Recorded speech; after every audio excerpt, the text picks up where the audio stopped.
स्वागत है आपका बक्सर खबर के डेली न्यूज़ बुलेटिन में। हमारी खबरों के मुख्य स्पॉन्सर हैं आरके ज्वेलर्स, आकर्षक आभूषणों के विश्वसनीय विक्रेता, यमुना चौक बक्सर। लगन साड़ी एवं पंकज टेलर्स, एम्बेसडर होटल के सामने, दुल्हा दुल्हन के लिए विशेष परिधान उपलब्ध। नजर डालते हैं बुलेटिन की प्रमुख सुर्खियों पर। सतुआन और चैती छठ संपन्न, लगन शुरू, चुनाव कर रहा प्रभावित। इटाढ़ी के बिझौरा में लगी आग से मचा कोहराम, 50 बीघा की फसल राख। रामनवमी को लेकर अलर्ट जारी, डीएमएसपी ने की संयुक्त बैठक। बाईपास रोड में खुला भाजपा का चुनावी कार्यालय, पहुंचे राजनीतिक दिग्गज। 22 से प्रारंभ हो रहा है मतदान, कर्मियों का प्रशिक्षण, रोस्टर जारी। एनएच पर चलते ट्रक में लगी आग, चालक दल के 3 सदस्य झुलसे। उम्मीदवारों को नामांकन के लिए मिलेंगे मात्र 6 दिन, डीएम ने दी जानकारी। धनसोई में महेश के परिजनों से मिले समाजसेवी मिथिलेश पाठक।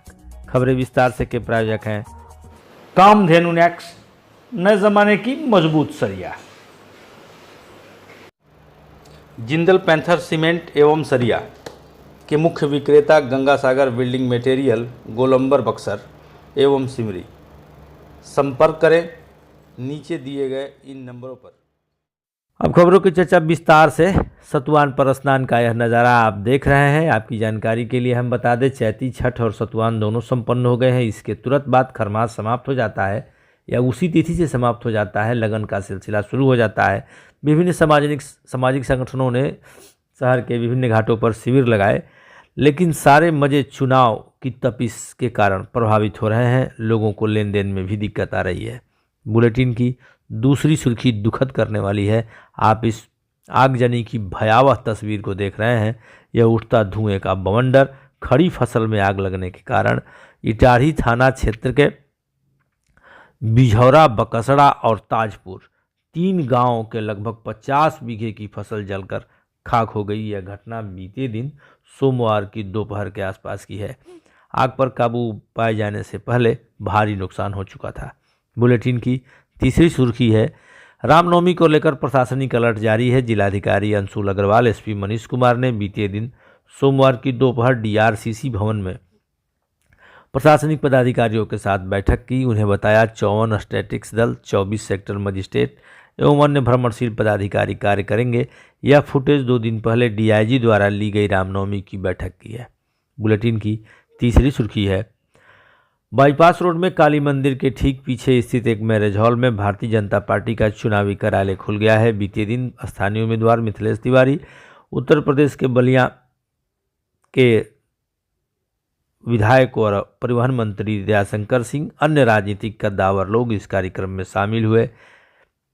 बुलेटिन की 5वीं सुर्खी है, 22 अप्रैल से मतदान कर्मियों का प्रशिक्षण प्रारंभ हो जाएगा। ईवीएम, वीवीपैट, बैलेट यूनिट को लगाना, वोट के प्रतिशत पर नज़र रखना, जो भी मतदान कर्मियों का कार्य है उसके लिए रोस्टर जारी है। 22 को पीठासीन, 23 को प्रथम पदाधिकारी, 24 को द्वितीय तथा 25 को तृतीय पोलिंग पार्टियों का प्रशिक्षण होगा।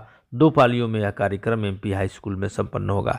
बुलेटिन की 6ठी सुर्खी है, एनएच पर कृष्णामम थाना क्षेत्र के ढकाइच गांव के समीप बीते दिन तड़के 3 बजे बालू लेने आरा की तरफ जा रहे एक ट्रेलर में आग लग गई। इसमें सवार बलिया के देवरिया के रहने वाले चालक दल के 3 सदस्य अब्दुल्ला, तबरेज और इबरार आदि झुलस गए।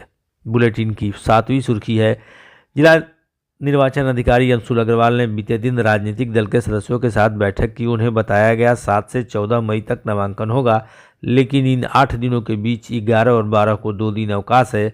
सिर्फ 6 दिन ही उम्मीदवारों के पास नामांकन के लिए पर्याप्त होंगे। दिन के 10 से अपराह्न 3 बजे तक ही नामांकन लिया जाएगा। बुलेटिन की 8वीं सुर्खी है, धनसोई के रहने वाले महेश की बीते दिनों होली के दिन ही बक्सर शहर में हत्या हो गई थी। उसके परिजनों से मिलने, उसके पिता विनोद से मिलने के लिए समाजसेवी मिथिलेश पाठक अपने साथियों के साथ विनोद शाह के घर पहुंचे। पीड़ित परिवार से मिलकर उन्होंने ढाढ़स बंधाया और मदद का आश्वासन दिया। अब चलते चलते आपके लिए एक छोटी सूचना। प्रत्येक रविवार को बक्सर खबर दिव्य दर्शन नाम से एक साप्ताहिक एपिसोड प्रस्तुत करता है, जिसमें आप देश के विभिन्न मंदिरों का दर्शन लाभ प्राप्त कर सकते हैं। आज की बुलेटिन बस इतना ही। आप देख रहे हैं बक्सर खबर। हमारे साथ अंत तक बने रहने के लिए आप सभी को धन्यवाद।